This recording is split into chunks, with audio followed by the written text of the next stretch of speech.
Good afternoon and thanks for joining us right here on Midday Kentucky. Of course, David Goldman in every Friday. And of course, you know, Chef Alison, we call her Alison Davis, from Wild Time. How are you, my friend? I'm good. I'm all dolled up. Are you all dolled up? Gear What was the pose?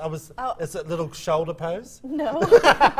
When you've got it, work it. When you've got it, work it. How are you, my friend? There you go. You've been in here on a day that I haven't been here. You filled in for me one day, did. and you're coming in on Monday. Lisa's gone away somewhere. On She's on some vacation. beach. She's on some beach without us. You know, That's- it's hey, important listen. to get that kid time in before school starts, let me tell you. When school's back in when? A couple weeks. Is Yeah, it? like next week around here. Yeah.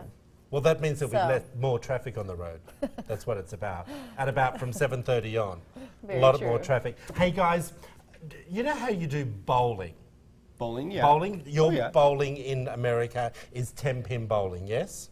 Yeah. Yes. Like in a bowling alley. Well, in Australia, retirees, probably from 65 plus, men and women, we do a thing called lawn bowling. Okay. Okay, so of course there is no age limit when it comes to shaking your booty to Beyonce, as these three Australian women proved once and for all. Take a look at this. All the bowling ladies, all the bowling ladies, all the bowling ladies, all the bowling ladies, all the bowling ladies, all the bowling ladies, all the bowling ladies. Now put your hands up. We love our club. We've had So of enough. course they are doing their bowling. This is just the routine to Beyonce's song, yeah? Yeah. And they changed the word. This has gone all over the internet, gone crazy, being picked up on ABC News, being picked up on NBC. They're Chadstone bowls, okay?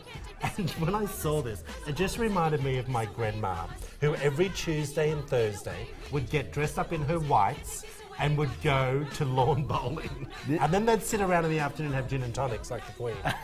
This explains so much more about you now. Oh, I understand you so much better. Really? Yes, this is just Australia in basically a blink of an eye right now. I just think it's hysterical.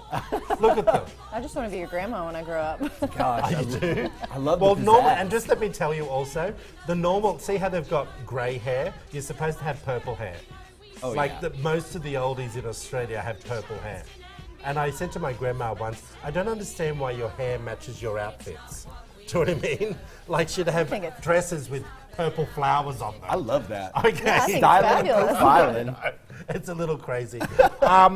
There's something else that came out that I thought was really interesting, and I wanted to get your opinions on something when it comes to women in 35, 40 plus. There was a new study coming out saying that women are finding it harder and harder to find a great guy. Okay? So I asked you off camera what it was about when your girlfriends, do they have trouble dating?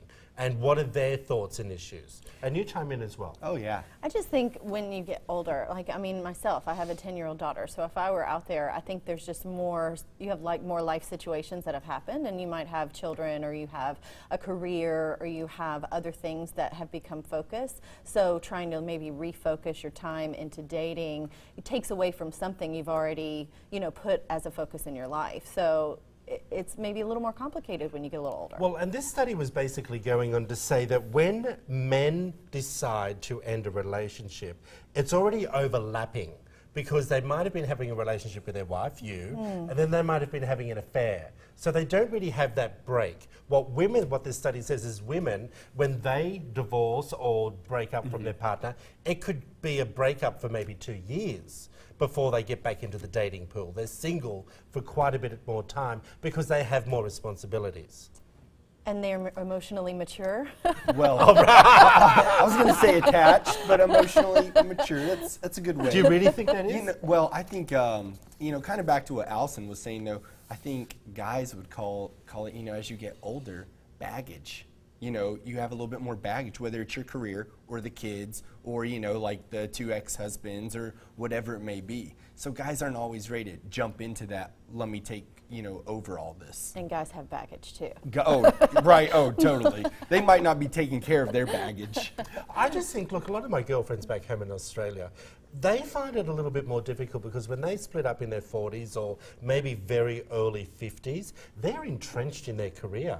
And they've said to me, and I spoke to a couple of them the other day because this is a topic I wanted to discuss earlier on in the week, and I was chatting to them and they said to me that they find it hard because the men are insecure with them. Because they've got the kids and the kids are at either good schools or whatever, but they're still being partly supported by their husbands, alimony or whatever it is. But the men feel it's a little bit tougher to have them because they think they're out of their reach. And there's more single women in Australia than there are men. So they feel that men have a choice and they overspend on the younger women thinking that's the one they need.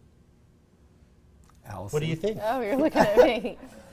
Well, you have, I don't know. That's a topic that's a little touchy for me because I think that women should be able to split their time up and not have their time just focused in on the man, you know? So I feel like that's kind of what you're saying is maybe they want more attention and more time. Well, they're saying the men do want that, but the men aren't wanting to do that, so that's why they go out with the younger ones, Right, who don't have the because they kids and don't don't have have- the career. But then they'll end up, you know, in some other mess. Okay, well, let's move along from that one. We're talking more about a topic that you brought up, Alison, which I thought would go well with this. And it's about a husband that was up on the internet and he gave out a really beautiful letter or a shout out to his curvy wife. It's all about Instagram now. So Okay. he took some photos. He's been posting. So Robbie Tripp is going to get, I think, the Husband of the Year award somewhere. What did he because do? he just started posting about his wife and just complimenting her on her real curves and how much he loves her and how he is just totally attracted to her and her curvy figure. And he made a comment, and I think that's really what went viral because he started challenging guys in general to just look at women through a different set of lenses. He said, a real woman is not a porn star, a bikini mannequin, or a movie character. She's real, and he loves every inch of her. And so, you know, I just thought that it's about time. And not only that, I'm seeing articles now, magazine covers, you know, really focusing in on the real woman. You see the plus size models, you see every size and every shape, and I just think that's such a great positive body image for younger girls coming up too, to just see that real women come in all sizes, all shapes, and they're all beautiful. Okay. All right, so I commend him for doing what he's doing because he's showing love and he's showing that affection and he's giving her props. But at the same time, I know that we're trying to get into this image with society to saying, like it's okay to respect a real woman. Real women have curves and this and that and the other. But at the same time, are we not kind of feeding the monster also? Saying like, what's wrong with being healthy and being aware of what you're putting in your body? You're a chef, you understand like nutrition, all that jazz. And it's kind of like, are we just saying, it's okay to eat at McDonald's and to hit this place and that place, and I'm just gonna build it up. Okay, I don't think it. I sort of tend to agree with what you're saying on that one, but I also think there's a part I think it's wonderful because of what he did. Right, Okay, totally. What I think is I find having issues with these type of conversations now is I've been doing these type of talk shows for quite a while, and this is the conversation that's been happening for quite a while, but nothing's changed. Do you know what I mean? All we do is we talk about, well, we need to let women know that, it's okay to have a curvy. Well, we have been. We have been talking about it for many years. There was an article that just came out in French Vogue saying that you now have to be a certain weight to be a model. And that's going on to what they class as plus size. So they are taking away from stick thin or Right. super healthy. I think what they're saying is we need to, I think the conversation is already there. You Right. see it in the magazines, you see it, like you were saying, on the covers of all these Sports Illustrated. But to say things haven't changed, things have definitely changed. So we see, Yeah. real plus-size women on the cover of magazines, or we see them in advertisements. We see, a lot of different shapes and sizes now that are, I think, accepted. I think it was just interesting to see that him not husband did being it. known, posting about his wife, went viral. I So got it's you. still I got a you. positive body image, and it's still going viral, and people Listen, are hon, still. I got to tell you something. I about watched my 600-pound life last night, and this chick, she was 700 pounds, and her husband loved her. He loved, and I thought, well, There's plus if size. they're happy. They're and- tickled pink. Yeah. And, you know, and it's again, yeah, I don't think positive. it's going back to that. She's a fashion blogger, like a positive body image fashion blogger. Right. So, she's all about health and fitness, and Yeah. but It's still being a owns- real woman. owns the and, her and I shape, think yeah. that's very cool because it's like, You want to dig yourself out of that comment? well, no, I'm just saying like, we don't need to see these, models that are just rail thin and don't have, Well, they're I not don't healthy. think we do now. Right. I think that's all it has, changing. well, I think it's moving there. It's in that direction. But I also think, having a 600-pound person as our ideal candidate wouldn't be, which isn't. No, it's but not. I also want to make it a point to your comment. I think women that are stick figures, that are models, that are thin, that their body is that way, that's a real woman too, and they Right. should be honored as well because Totally. that's their body and that's the way that they rock their jeans or rock the runway. you Yeah. know, Definitely so- a good husband. Right. All right, well, let's move along to this next topic. And David, I'd like to hear your points on this. Simple ways to feel sexy. That's right. Well, Now we're talking about real women? Or- Well, it's a question, for, David. Or for McDonald's. everyone, it's feeling sexy is also about feeling confident. You're going to be more engaged with your partner, with yourself, because it's such a confidence. And one of those big things is acting out. And when I say acting out, I don't mean acting out wild. I mean having a little role play. That's one way to steam it up. Oh, you mean, okay, now know- I'm getting it. You're talking about staying sexy with your partner. Right. Okay. Yes. Okay. So it's like, whatever that role play.